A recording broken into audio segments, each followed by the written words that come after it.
시간 다 같이 말씀을 보시겠습니다. 사무엘하 8장 13절에서 14절 말씀을 합독을 하시겠습니다. 사무엘하 8장 13절에서 14절 말씀입니다.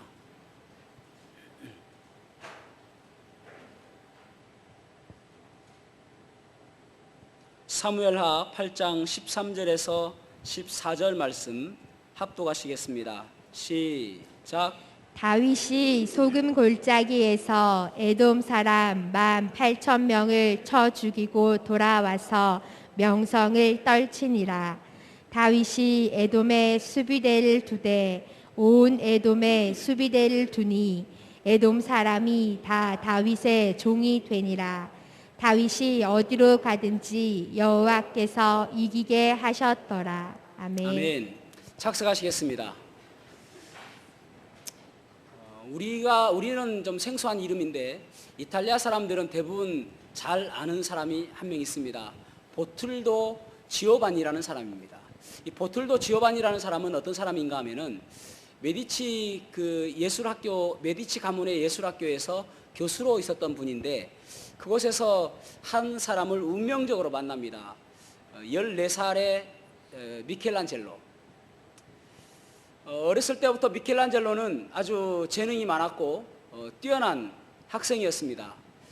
이 미켈란젤로에게 물어봅니다. 너는 어떤 조각가가 훌륭한 조각가라고 생각하느냐라고 물어봅니다. 그러자 재능과 기술이 뛰어난 사람 아닐까요? 라고 이야기를 하죠. 그래서 지오반니가 미켈란젤로를 데리고 두 곳을 가는데 한 곳은 술집입니다. 술집에 가보니까 거기에 아주 유명한 사람이 만든 조각품이 있는 것입니다. 그리고 또 한 곳은 교회입니다. 교회 가보니까 또 교회 안과 밖에 유명한 조각가 한 조각품이 또 이렇게 있는 것입니다. 그러면서 이 미켈란젤로에게 하는 말씀이, 교수님이 하는 이야기가 뭐냐면은 네가 조각하는 이 조각품이 너는 어디에 있기를 원하느냐, 술집에 있기를 원하느냐, 아니면 하나님께서 기뻐하시는 교회에 있기를 원하느냐. 이 질문이 미켈란젤로의 어렸을 때 이 질문이 평생 동안 자기의 기준이 되었다고 합니다. 그래서 하나님을 잘 섬기는, 그래서 하나님만을 위해서 조각하는 사람이 되어야 되겠다, 하나님을 위해서 미술하는 사람이 되어야 되겠다라는 그러한 다짐을 했다는 그러한 이야기가 있습니다. 여러분, 우리들도 마찬가지죠. 우리가 무엇을 하든지 이것이 정말 하나님께서 어떻게 생각하실까, 하나님께서 어떻게 우리를 기뻐하실까, 그런 우리의 마음이 있어야 될 줄로 믿습니다. 우리가 오늘 또 예배하러 왔습니다. 예배하러 와서 그저 왔다가 가는 것이 아니라 오늘도 말씀을 통해서 하나님의 음성을 듣고 또 그 말씀을 통해서 힘을 얻고 또 그 말씀을 통해서 하나님의 뜻을 발견하는 귀한 시간이 되시기를 축복합니다. 오늘 다윗의 이야기를 하려고 합니다. 이 다윗의 이야기를 통해서 이기게 하시는 인생이란 제목으로 말씀을 나누도록 하겠습니다. 첫 번째로는 명성과 승리를 주신다라는 것입니다. 하나님께서는 우리에게 명성과 승리를 주시는 분이시라는 것입니다. 다윗을 보면은 다윗은 꽤나 힘겨운 삶을 살았죠. 그가 30세의 왕이 되기 전까지만 거의 13년을 사울을 피해서 도망 다녔습니다. 그러니까 인생의 가장 절정기는 20세거든요. 20대 아닙니까? 그죠? 저도 20대에 군대를 가면서 이런 황금기를 군에서 내가 썩어야 되는가 하는 참 회의감이 있었음에도 불구하고 어쩔 수 없이 군에 갔던 생각이 납니다. 그때는 30개월 했는데 2년 6개월을 그렇게 썩었으니까요. 그런데 이제 다윗은 17세부터 해가지고 거의 13년을 그렇게 광야를 도망 다니며 또 사무엘상 30장에 보면은 또 그 자기의 부하들에게 돌에 맞을 뻔한 그런 위기도 당하고, 그래서 참 어려운 그런 시기를 지냈던 사람이 다윗이었습니다. 그런데 오늘 본문의 말씀에 보기 전에 이 8장 1절 말씀 보면은, 자, 사무엘하 8장 1절 말씀을 같이 읽어보겠습니다. 8장 1절 시작. 그 후에 다윗이 블레셋 사람들을 쳐서 항복을 받고 블레셋 사람들의 손에서 메덱 암마를 빼앗으니라. 아멘. 메덱 암마라는 말의 의미는 뜻은 무엇이냐면은 어머니의 성이다라는 뜻입니다. 그래서 블레셋에서 가장 큰 성이었고 이것이 그들에게 생각하는 의미가 큰 것이죠. 그래서 메덱 암마를 정복한다는 것은 결국은 블레셋을 정복하는 것이나 마찬가지인 것입니다. 그래서 결국은 블레셋을 정복하는, 지금 이제 사무엘하 8장 1절에서 14절을 보면은 다윗의 가장 전성기 또 부흥기라고 할 수가 있습니다.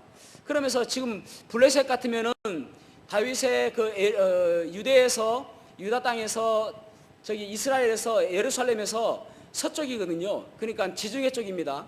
블레셋이 있었고, 또 여기 성경을 쭉 읽어보면은 이제 동쪽에는 모압 족속을 쳐서 점령하고, 또 동남쪽에는 에돔 족속을 또 정복하고, 또 저기 북쪽으로는 소바를 정복하고, 또 다마스커스 거기도 점령하고 엄청나게 땅을 크게 점령합니다. 그러니까 우리나라로 치면은 예전에 고구려 때 광개토왕처럼 땅을 엄청 넓히고 정복하는 그런 왕이 되었단 말입니다. 그러니까 다윗에게 가장 전성기라고 할 정도로, 아주 부흥기라고 할 정도로 정치와 경제적으로 또 여러 가지 부분에 있어서 가장 황금기라고 할 정도로 그런 때를 지금 이야기하고 있는 것입니다. 그러면서 13절 말씀 보십시오. 오늘 본문 읽었던 사무엘하 8장 13절 시작. 다윗이 소금 골짜기에서 에돔 사람 18,000명을 쳐 죽이고 돌아와서 명성을 떨치니라. 아멘. 하나님께서 이 다윗을 명성을 떨치게 해주셨다. 명장군으로, 많은 사람들에게 왕으로 그렇게 그 이름이 나게 해주셨다라고 말씀하고 있는 것입니다. 여러분, 우리 가운데도 지금 고난 가운데 있는 분들 계시죠? 어려운 가운데 있는 분들 계시지 않습니까?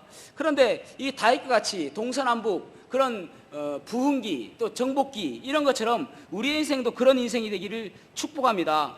여러분의 인생이 그렇게 축복받는 인생이 되기를 원합니다.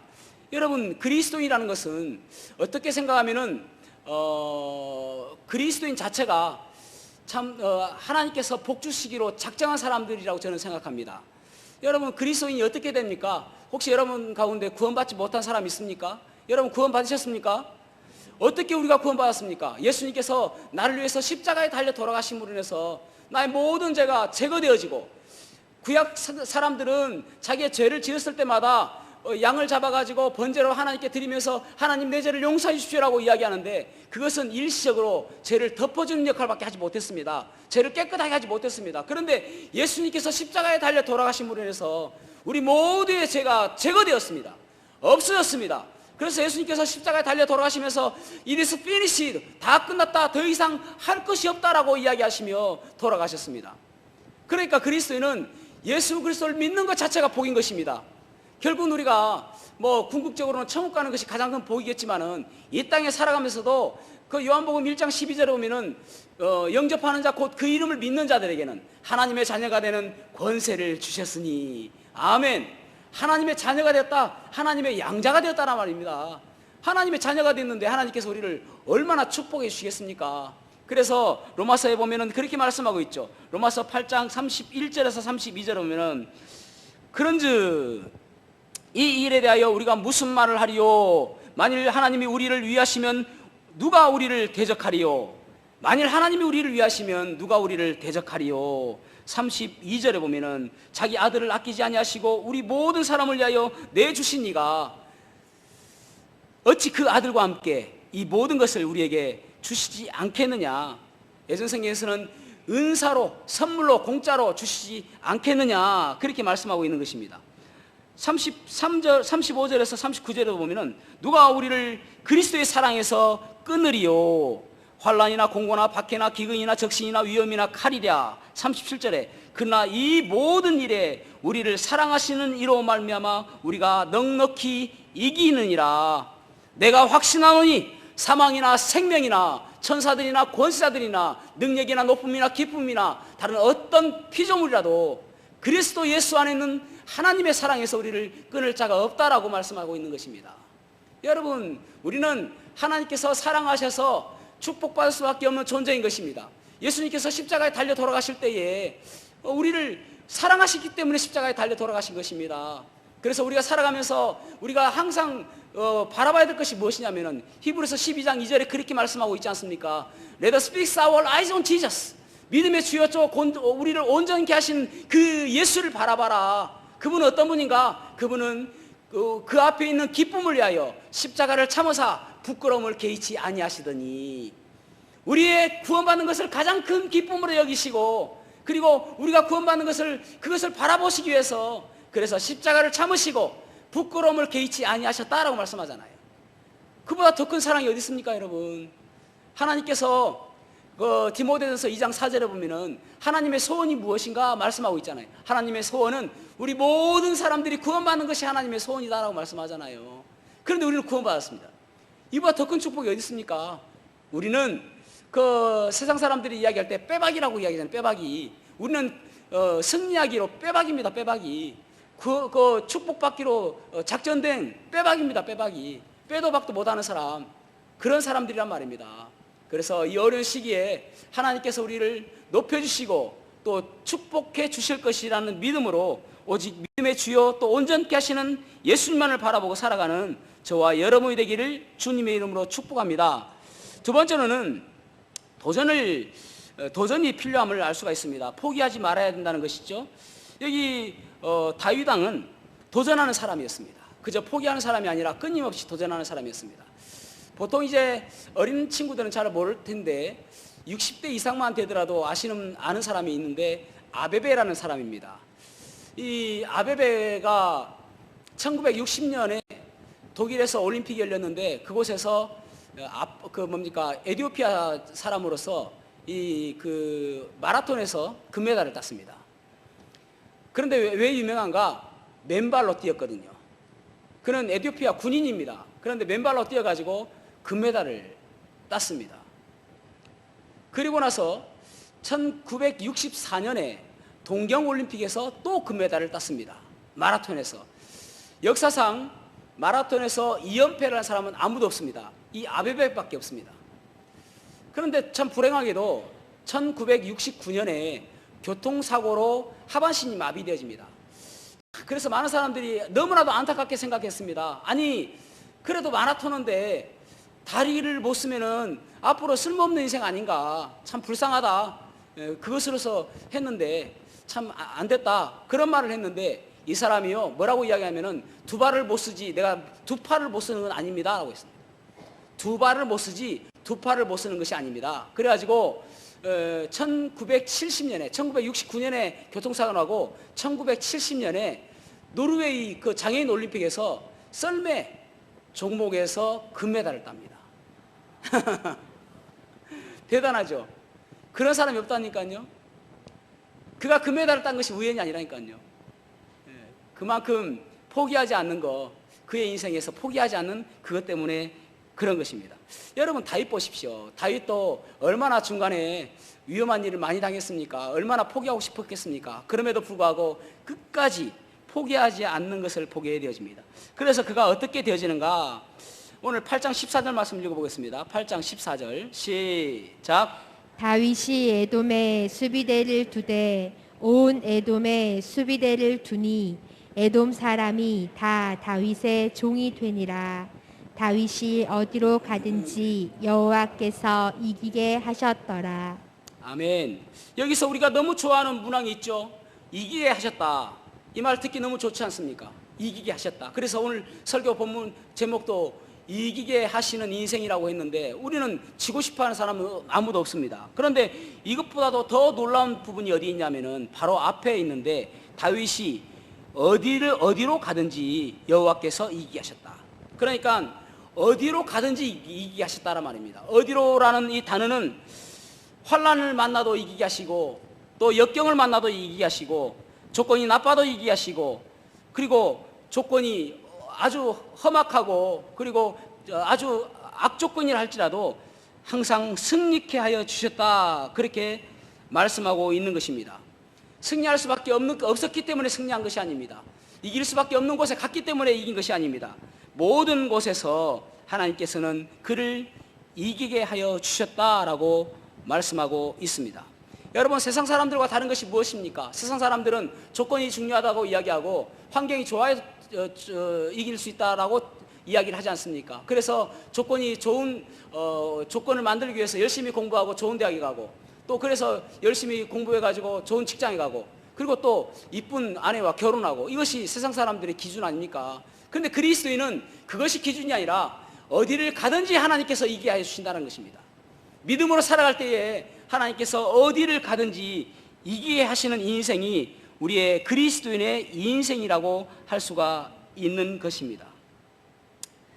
그래서 때로는 어려운 일을 만난다 할지라도 이 가운데서 하나님께 승리케 하여 주시겠구나. 그래서 찬송 가운데 그런 찬양이 있잖아요. 너 어디 가든지 순종하라. 너 어디 가든지 충성하라. 주 너의 하나님 왕 되신 주 영원히 그만 찬양하라. 우리가 무엇이 어디를 가든지 좋은 조건에서나 나쁜 조건에서나 하나님께 순종하고 충성하고 하나님만을 찬양하는 인생이 되어져야 되는 것입니다.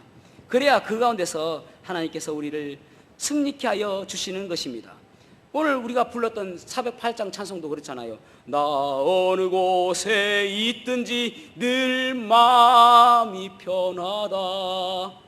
우리가 어디에 있든지 마음이 편안한 삶, 그 삶이 하나님께서 축복하시는 인생인 것입니다.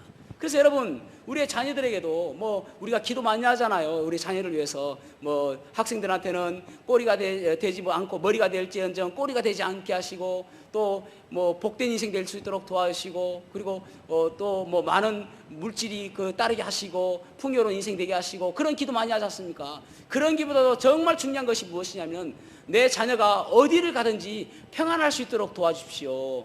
그 기도가 우리에게 있어야 되는 것입니다. 아니, 때로는 어려운 일 만나기도 하잖아요. 때로는 힘든 일 만나기도 하잖아요. 그럼에도 불구하고 그 가운데서 평안함을 가질 수 있도록, 믿음으로 살아갈 수 있도록 기도하셔야 되는 것입니다. 저는 우리 성도들을 위해서 기도할 때마다 축복 기도를 항상 합니다. 그분의 각자 개인적인 기도도 하지만 축복 기도를 항상 합니다. 그 축복 기도 내용이 무엇인가 하면은, 주님 그에게 복을 주시고 생육하고 번성하여 땅에 충만하라. 땅을 정복하라. 바다의 물고기와 하늘의 새와 땅에 움직이는 모든 생물들을 다스리게 하셨사오니, 이 청년이 하나님 이끌어가는 인생 되게 하시고, 물질을 따라가는 인생이 아니라 정복해가고 개척해가며 하나님 많은 사람들을 이끌어가는 그러한 인생 될 수 있도록, 통치하는 인생 될 수 있도록 도와주셔서 복에 복을 더하여 지경을 넓혀주시고, 주의 손으로 도우사 환난에서 벗어나 근심이 없게 하여 주시며, 주께서 그 얼굴을 그 청년에게 비추사 은혜 베푸시기를 원하며, 주께서 그 얼굴을 우리 청년에게 향하여 드사 평강 주시기를 원하나이다. 아멘. 이렇게 기도합니다. 여러분, 평강이 중요한 것입니다. 평안함이 중요한 것이에요. 그 기도가 우리에게 반드시 있어야 되는 것입니다. 요셉을 보십시오. 요셉은 그가 어렸을 때에 노예로 팔려갑니다. 그래서 노예 생활을 하게 되잖아요. 그럼에도 불구하고 창세기 39장 2절과 3절을 보면은 하나님께서 함께 하심으로 그가 형통하였다라고 말씀하고 있습니다. 아직 노예예요. 지금 총리가 된 것도 아닙니다. 그럼에도 불구하고 하나님께서 함께 하심으로 그가 형통한 인생이 되었다. 또 옥에 갇힙니다. 그럼에도 불구하고 그 가운데서도 하나님께서 함께 하심으로 그가 형통한 인생이 되었다라고 말씀하고 있습니다. 여러분, 저는 저와 여러분이 하나님께서 함께 하심으로 형통한 인생이 되시기를 축복합니다. 그래서 어디든 가든지 승리하는 인생이 되시기를 축복합니다. 자, 그렇다면은 세 번째는 현재를 위한 과거를 중요하게 생각해야 됨을 우리가 볼 수가 있습니다. 다시 한번요. 형제를 위한 과거를 중요하게 생각해야 된다. 그러니까 우리는 여기 18장 13절 14절 보면서 내 인생도 그렇게 되면 좋겠다, 그런 소망이 있지 않습니까? 그런데 그것이 그냥 뜬금없이 나오는 것이 아니란 말입니다. 여러분, 우리가 잘 알고 있는 전 반기문 유엔 사무총회 총장, 유엔 사무총장, 예. 거시기 있죠? 예. 유엔 사무총장이었던 그분의 일화가 여러 가지가 있거든요. 근데 그분이 이제 한번 이런 이야기가 있습니다. 외교관을 있을 때에 자주 늦게 오는 거예요. 점심시간에. 빨리 와야 되는데 자주 늦게 오는 것입니다. 그래서 그분에게 물어봤습니다. 아니, 점심시간 때마다 왜 이렇게 좀 늦습니까? 라고 물어봅니다. 그러자 이분이 뭐라고 이야기하냐면은, 제가 점심시간에 와서 좀 기다리는 것보다는 그 짜투리 시간에 불어를 공부합니다. 프랑스어 불어를 공부합니다. 그러더란 거예요. 근데 여러분, 그분이 유엔 사무총회에서 이제 회장이 될 때에 투표를 하지 않습니까? 근데 영어문화권에서 그분 영어도 잘하거든요, 그죠? 영어를 잘하잖아요. 영어문화권에서 영어문화권 사람들은 다 우리 우방이기도 하고 하니까 대부분 다 이제 찬성을 하겠죠. 근데 불어 문화권도 무시 못하거든요. 근데 유엔 사무총장이었던 반기문 씨가 불어를 하는 것을 프랑스어권에서 사람들이 본 겁니다. 보고 저 사람이 불어에도 관심이 많네 해서 있잖아요. 그분이 사무총장이 되었을 때에 만장일치로 통과가 되었습니다. 만장일치로. 불어문화권에서 모두가 찬성하고. 여러분, 이것이 그가 우연이 아니란 말입니다. 어느 날 갑자기 사무총장이 된 게 아니란 말입니다. 결국은 그가 그동안 쌓아서 결국은 그렇게 된 것이죠. 다윗도 마찬가지거든요. 다윗이 하나님께서 모든 일에 어디를 가든지 하나님께서 승리케 하시고 이기게 하셨다라고 말씀하고 있는데 이 8장 있기 전에 6장과 7장이 있었기 때문에 8장이 있는 거예요. 그냥 8장이 뜬금없이 나온 것이 아니라 6장과 8장이 있었기 때문에 다윗의 이 절정기, 다윗의 이 부흥기, 다윗의 이 황금기가 있었던 것입니다. 그렇다면 6장과 7장은 어떤 내용이 있는가?